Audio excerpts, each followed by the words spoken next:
क्या सरकार को पता नहीं है जो आप ये गले में माला डाल के आए? बिल्कुल सरकार सो रही है, तभी तो इतनी बड़ी फैक्ट्री चल रही थी। 20 साल से भाजपा की सरकार है, सरकार में क्यों नहीं कार्रवाई की गई?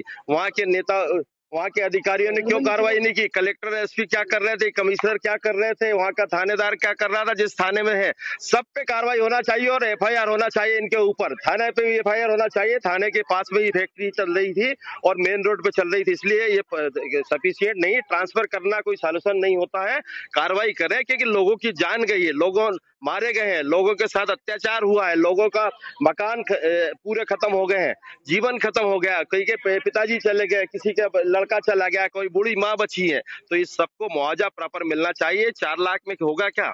लोगों का जीवन नहीं निकल पाएगा। कमलनाथ जी ने कहा था आज इस मुद्दे को उठाएंगे, लेकिन आपकी बात पर कहा जाए कि आप जो मुआवजे की बात कर रहे हैं, क्या मुआवजे से मामला सलट जाएगा, या फिर यूं कहें कि आपने भी तो पहले से नहीं उठाया इस मामले को? आप तो विपक्ष में थे, अभी आप वर्तमान में विधायक बने हैं, लेकिन सरकार कह रही है कि कांग्रेस यानी जो विपक्ष है इस पर राजनीति कर रहा है। देखिए, राजनीति तो हमने नहीं की, राजनीति तो कमल पटेल ने शुरू की। हमने तो कोई किसी पे आरोप नहीं लगाया था। राजनीति तो कल कमल पटेल ने आरोप लगाकर हम पे राजनीति की है।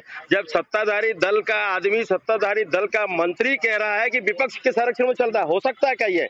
विपक्ष अगर संवैधानिक काम कर रहा है या अनैतिक गतिविधियां चला सकता है क्या? सत्ता पक्ष चलाता है और सत्ता पक्ष का कमल पटेल इन्वॉल्व था। अपनी बचत के लिए हम लोग को आरोप लगाया, आज इसलिए हमको ये सब चीजें करना पड़ रहा है। आज स्थगन है, बिल्कुल हम लोग लड़ेंगे और सरकार से मांग करेंगे। उमंग सिंगार जी ने आरोप लगाया था कल कि बीजेपी के कुछ मंत्री और कुछ बड़े नेताओं का संरक्षण है, उसमें पैसा भी उनका लगा है। कोई, आप तो वहां के हैं, आपको तो पता होगा। बिल्कुल बगैर संरक्षण के चल सकता है क्या? आप बताइए, सत्ताधारी नेता या मंत्री के बगैर संरक्षण के कोई काम हो सकता है क्या?